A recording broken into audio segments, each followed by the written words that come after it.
कुछ घंटे पहले बीजेपी की तीसरी सूची का इंतजार किया जा रहा था और उसकी ही चर्चा हो रही थी। लेकिन अभी की बात करें तो अभी चर्चा मारवाड़ की तमाम उन विधानसभाओं की हो रही है जहां पर बीजेपी ने अपने प्रत्याशी घोषित नहीं किए। अगर राजस्थान के मारवाड़ क्षेत्र की बात करें तो मारवाड़ में सबसे चर्चित विधानसभा क्षेत्र शिव बाड़मेर शेरगढ़ के नाम को लेकर चर्चाएं जोरों पर हो रही थी कि यहां पर पार्टी किनको अपना प्रत्याशी बनाएगी। साथ ही साथ चर्चा पचपदरा की भी हो रही थी। बाड़मेर और बालोतरा की बात करें तो इन सातों विधानसभाओं में भाजपा ने अपने 3 प्रत्याशियों के नाम अभी भी जारी नहीं किए हैं। शिव को लेकर कई प्रकार की बातें हो रही थी, बाड़मेर को लेकर भी अभी नाम नहीं आया है और ना ही नाम पचपदरा से आया है।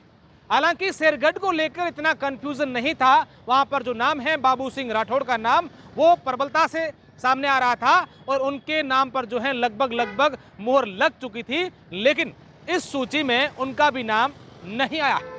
अब हम सबसे पहले इन चारों विधानसभाओं को एक एक करके समझने की कोशिश करते हैं कि आखिर बीजेपी ने इन चारों विधानसभाओं पर अपने प्रत्याशी क्यों नहीं उतारे। बात अगर बाड़मेर की करें तो बाड़मेर से इस बार बीजेपी के जो दावेदार थे वो कई सारे थे, कई एक लंबी सूची थी, लेकिन उनमें से प्रबलता से नाम जो है वो डॉक्टर प्रियंका चौधरी का नाम सामने आ रहा था, जिन्होंने 2013 में बाड़मेर से बीजेपी से चुनाव भी लड़ा था और उसके बाद 2018 में उनकी टिकट काट दी गई थी। प्रियंका चौधरी का नाम जब प्रबलता से चला था, जब सीएसी की बैठक हुई वहां पर प्रियंका चौधरी के नाम को लेकर एक पैंच फंस गया। एक बड़े किसी मामले को लेकर वहां पर प्रियंका चौधरी का नाम जो है उसको लेकर चर्चा हुई, तो वहां से नाम कट कर दिया गया और उसके बाद नाम कैलाश चौधरी का आ गया कि अब कैलाश चौधरी को वहां से टिकट दी जाएगी। इसके बाद कैलाश चौधरी ने लगातार यही कहा कि मुझे बाड़मेर से चुनाव नहीं लड़ना है। मैंने जिस तरीके से वहां कार्यकर्ताओं को तैयार किया है, अगर वहां पर उनकी टिकट कटने के बाद अगर मुझे टिकट मिलती है तो वहां के कार्यकर्ता नाराज हो जाएंगे, जिससे सीधा का सीधा नुकसान बीजेपी को होगा। ये हमारे अभी तक जो बात निकलकर सामने आ रही है वो ये, और इसमें दूसरी बात ये भी हो सकती है क्योंकि बाड़मेर विधानसभा से जो कांग्रेस के वर्तमान के विधायक हैं जिनको पार्टी ने चौथी बार टिकट दी है, मेवाराम जैन के सामने कहीं ना कहीं जिस तरीके से बातें की जा रही है तो उसमें प्रियंका चौधरी के मुकाबले कैलाश चौधरी जो है वो इतने मजबूत नहीं थे जितने प्रियंका चौधरी मजबूत मानी जाती हैं। तो ऐसे में कैलाश चौधरी ने बाड़मेर से चुनाव लड़ने को इनकार कर दिया। अब बीजेपी के सामने ये एक चुनौती हो गई है कि अब आखिर बाड़मेर में किसको टिकट दी जाए। ये भी हो सकता है कि पार्टी कैलाश चौधरी पर विश्वास जताए, क्योंकि कैलाश चौधरी का जो आज नाम है स्टार प्रचारकों की जो सूची आई है उसमें भी आया है, तो हो सकता है कैलाश चौधरी को बाड़मेर से चुनाव लड़ाया जा सकता है। अब अगर कैलाश चौधरी अपना पूरा वीटो लगाने के बाद तमाम बातों को लेकर बीजेपी आला कमान को समझाने में अगर सक्षम रहते हैं तो हो सकता है बाड़मेर से कोई एक नया चेहरा जो है वो सामने आ सकता है। और अब बातें ये भी सामने आ रही है कि किसी एक और महिला का नाम को लेकर भी डिस्कशन चल रहा है। हालांकि इससे पहले बाड़मेर को लेकर चौटन जो मठ हैं वहाँ के मठाधीश जगरामपुरी का भी नाम आया था, लेकिन उन्होंने सोशल मीडिया पर स्पष्टीकरण जारी कर दिया कि मेरा कोई चुनाव लड़ने का मुंह नहीं है, ये सिर्फ अफवाह चल रही है। अब बीजेपी की जो अगली चौथी सूची आएगी जिसमें 18 नाम आने वाले हैं, क्योंकि बीजेपी ने अपने 182 प्रत्याशी चुनावी मैदान में उतार दिए हैं। अब इन 18 प्रत्याशियों में जो 18 प्रत्याशियों की सूची आएगी उसमें जो बाड़मेर का नाम आएगा वो अपने आप में कैलाश चौधरी का अगर नहीं होता है तो वो चौंकाने वाला नाम हो सकता है। अब ये बातें भी सामने आ रही है कि बाड़मेर के प्रत्याशियों को लेकर एक समाज विशेष की एक बैठक भी बुलाई जा रही है और उसमें समाज तय करेगा कि आखिर बाड़मेर की टिकट किसको देनी है। और ये माना जा रहा है कि अगर प्रियंका चौधरी की बाड़मेर से टिकट कटती है, उनको टिकट नहीं मिलती है, तो दूसरे विधानसभाओं पर इसका असर पड़ सकता है। ये बातें भी राजनीतिक गलियारों में की जा रही है। अब अगर अपन बात पचपदरा विधानसभा क्षेत्र की करें तो पचपदरा से भी इस बार जो है दावेदार कई चुनावी मैदान में थे और वहां पर सबसे प्रबलता से नाम जो है अमराराम चौधरी का चल रहा था, जो पूर्व मंत्री भी रह चुके हैं। अब अमराराम चौधरी के नाम को लेकर उसके बाद तमाम जो क्या बातें हुई, अब नाम उभर कर जो है वो बीजेपी की सूची में आया था वो प्रकाश माली का था। वो भजन गायक हैं, प्रकाश माली का नाम सामने आया था और उनके नाम पर लगभग जो है सहमति बन गई थी और इस सूची में नाम आने वाला था।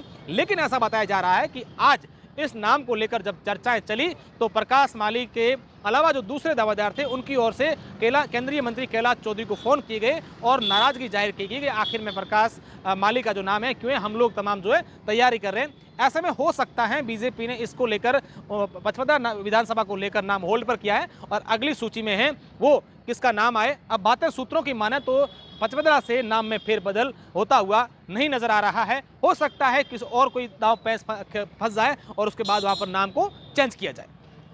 अब अगर बात शिव विधानसभा क्षेत्र की करें तो शिव विधानसभा क्षेत्र से जो प्रमुखता से दावेदारी कई प्रकार के जो हैं वो नाम सामने आ रहे थे। शिव विधानसभा से कई भाजपा नेता हैं जिन्होंने अपनी दावेदारी पेश की थी, लेकिन पिछले दिनों की बात करें तो नाम उभर कर सामने आ रहा था वो भाजपा के बाड़मेर जिला अध्यक्ष स्वरूप सिंह खरा का नाम सामने आ रहा था।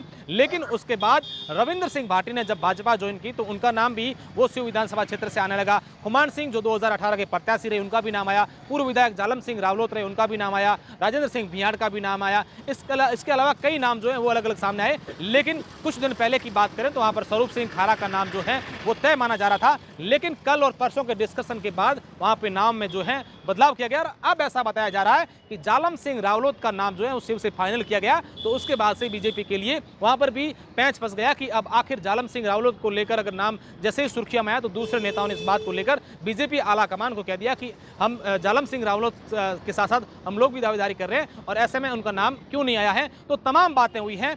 अब अगली सूची में जो है वो शिव से भी जालम सिंह रावलोत का नाम हो सकता है। अगर दूसरा नाम अगर किसी का आ सकता है तो खुमान सिंह का नाम जो है वो दूसरे नंबर पर चल रहा है। हो सकता है कि पार्टी इन दोनों को नाम लेकर के स्वरूप सिंह को ले आए। अगर इन तीनों की सहमति नहीं बनती है तो रविंद्र सिंह भाटी पर भी विश्वास पार्टी जता सकती है, क्योंकि रविंद्र सिंह भाटी को लेकर यह कहा जा रहा था कि सरदारपुरा से उनको लड़ेंगे। अब सरदारपुरा से जिस तरीके से महेंद्र सिंह राठौड़ का नाम आया तो अब रविंद्र सिंह भाटी को शिव से भी टिकट मिल सकती है इन चारों नामों में, क्योंकि बीजेपी के शिव प्रत्याशी को लेकर जितना पैंच फंसा हुआ है उतना किसी विधानसभा में नहीं है और इसको लेकर बीजेपी क्या किस तरीके से निर्णय लेगी ये बात अभी तक किसी को भी पता नहीं है।